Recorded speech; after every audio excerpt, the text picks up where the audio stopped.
Hello, everyone, and welcome again to the Me Financial Podcast. I am Michelle Moses, your host. I am a certified financial planner, a realtor, and a former e-commerce store owner. And today we are going to be talking about making financial decisions when it is not only about the numbers.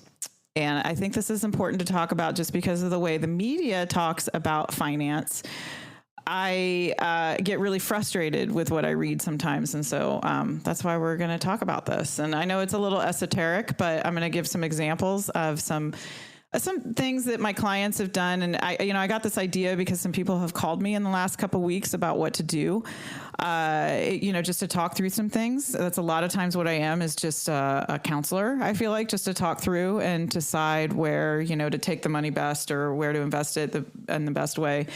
And I found that a lot of decisions, it's just not, it's never a straight numbers decision. A lot of times it has to do with your lifestyle, with what's going on in your life and what's going to just make you feel better. And I always go back to this is that what I am always trying to do is have people feel better about their money. I don't want them laying up at night worrying about their money, and I want them to feel good and excited about what's going on in their life. And mind you, I know I work with people that have savings and they have things going on, and and it's not that I always talk to those people, but these are the examples that I'm going to be giving. And so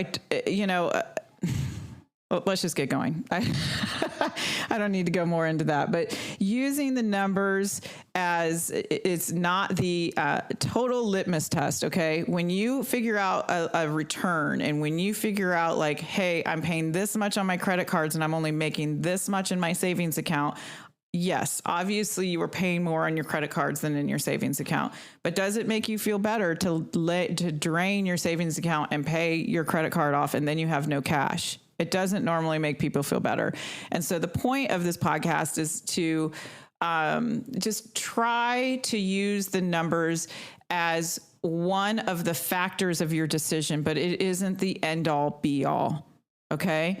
I think a lot of these articles, they will run the numbers and they'll be like, well, this is a no-brainer, especially on Twitter. Twitter is the worst about this, is that you should, we should do this. And if you're not making this much, then, you're an idiot is basically kind of the implication of it.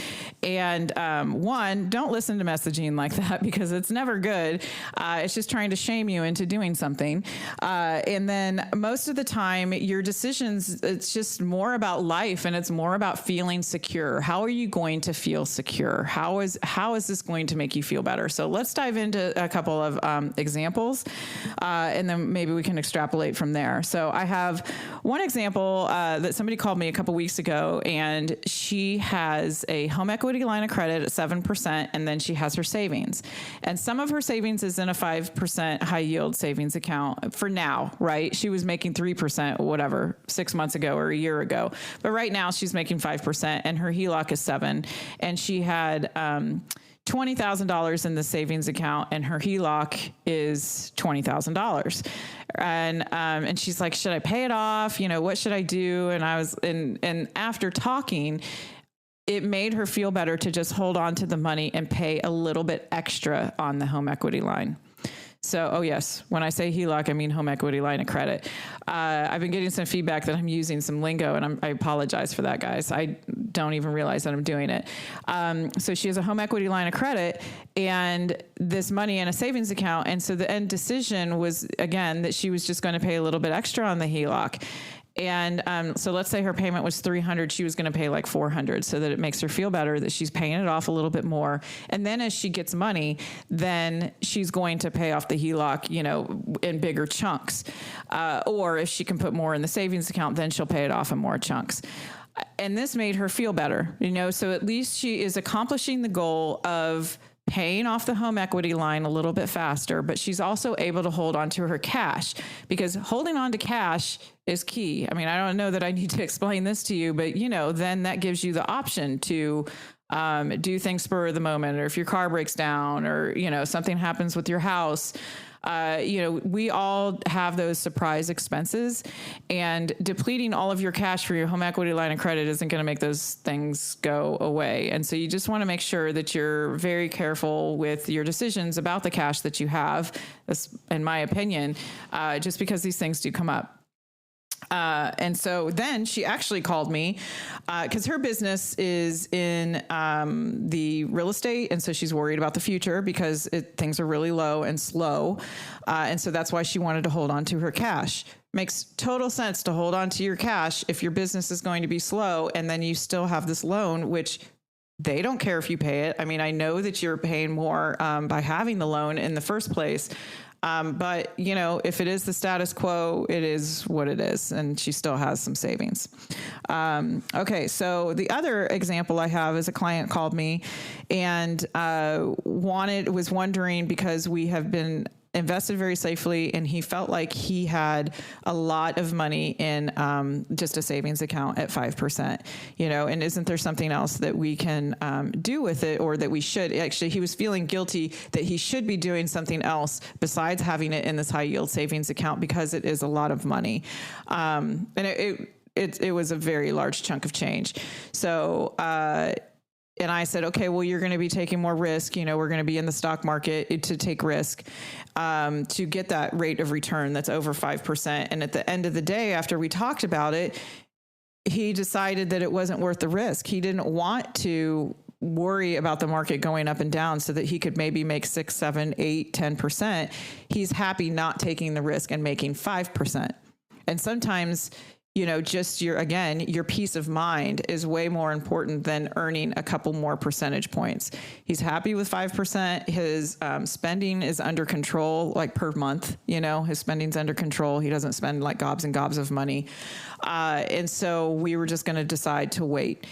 And a lot of these decisions, it's just, these decisions are temporary. I mean, with the example I gave you about the HELOC, that is temporary. And, 6 months from now, it might be like, hey, I just made a bunch of money and I'm going to pay a huge chunk of this HELOC off. Or, with this example of the 5% in the savings account, that could be in 6 months. It'll be like, okay, there's a good investment. Let's take some of this money and put it in something else.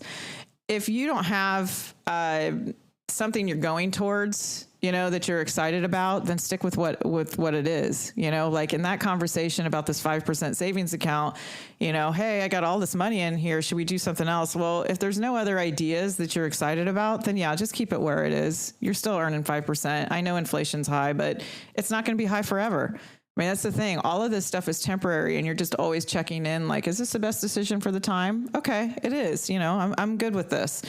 And it's mostly, I think, about just reviewing it and making sure you're good with it. And then once you're good with it and you've kind of like fleshed out all the little things, then usually, they can sleep at night and they're good and that decision is made. I guess once the decision is made, that's when they can sleep. And then the other example I have is a lot of my retirees, when they first retire, they'll take a little bit extra so that they can travel. So we'll run retirement projections, and it will say, you can live on so much a month for however many years. And usually, they're okay because they're not going to retire until the software says it's okay. And we decide to take a little bit extra because they're like, you know what? I saved for a really long time. I have the money and I feel like I'm going to travel a lot in my first 10 years. And then after that, I probably won't travel a lot. And so I would like to take a little bit extra and enjoy it. And I can tell you every single time somebody has done that, it has ended up that they weren't able to travel by the age of like 83 or 82 or, whatever it was. And I just think that you should follow. And I feel like it was their gut instinct. They were like, I need to do this. And I said, okay, I'm okay. If it's your money, do what you want to do with it. And they knew the risks of doing that, but it has always turned out like, I don't know how to explain it, but they just like know that they know. And again, that wasn't a pure numbers decision. It was based on, I want to enjoy my life. Now, I don't want you to take my advice and go, okay, I'm going to splurge on this trip even though I have no money, or I'm going to, that's not what I'm talking about here. I'm talking about when you're trying to make a decision and you are looking at the life goals or your lifestyle, and you're looking at the rate of return that things are happening. Do not make the decision solely based on the numbers.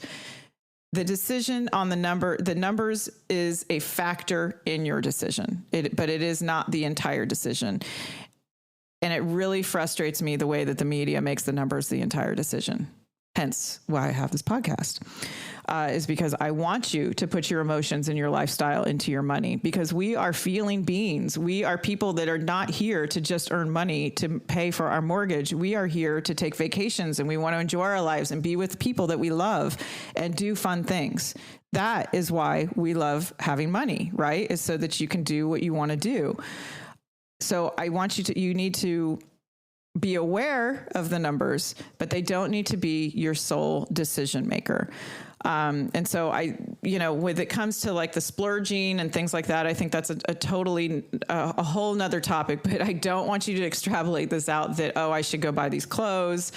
If you have the money, buy the clothes. But if you don't have the money and you're going to be putting on a credit card, this is a whole other thing about debt. I would not recommend you do that. But if you're earning money and you're just trying to make a decision of where you should invest it, if you're trying to make a decision, and if you're retired, should I spend a little bit more? Then I do think that the lifestyle, comes in handy. And there's times where I had this summer where I went and visited family, and I have all these cousins that are younger than me, but they're all between the ages of 17 and 30, and they were home and available this summer. And I got home and I was like, I need to take my kids to go see them. And it cost a lot of money, but I did it. And I don't know that I've ever spent that much on a vacation just to go see my family, but it was worth it so that my kids could meet all of these cousins before they get married, before they go off, to move to other towns and all that. They were all in town this summer so that they could spend time with my kids. That to me is worth it. That's why I earn and save money, is so that I can spend it on things like that. I could splurge on like seizing the moment and being able to do that. And it was not a great numbers decision. I did not get the best deal on the tickets. I didn't get the best deal on the house, but it was a wonderful trip, and I'm glad that I did it. And so that to me is a worthwhile splurge. And so those are the kinds of things. I'm just trying to give you some examples here of what are some worthwhile splurges, and then when you should really just make some decisions based on the numbers. And there's definitely decisions that people make, even with investments. Like the numbers look great, and then they look at it and they're like, just something's not right about it, or they won't invest in it because they don't want to invest in like student loans. Like those are some investments out right now, is investing in student loans. And some people just won't do it just from a moral standpoint, So, there's a lot of caveats where your money is not just a numbers game. There's a lot of emotion that goes behind money, and we need to acknowledge that is very, very important, and that the numbers are just a slice of the pie. So I hope you got something from this, or maybe you feel better about your financial life because of this. I just don't want anybody to feel guilty about what you're doing. Every day is a new day to start over and feel good, and to know what is going on with your money. And I just hope that you feel a little bit better. Thank you so much for listening, you guys. Please review, send this to your friends. And I just want to get the word out there, and get some, help people feel better about what's going on in their financial life. So thank you for listening, you guys. Thanks.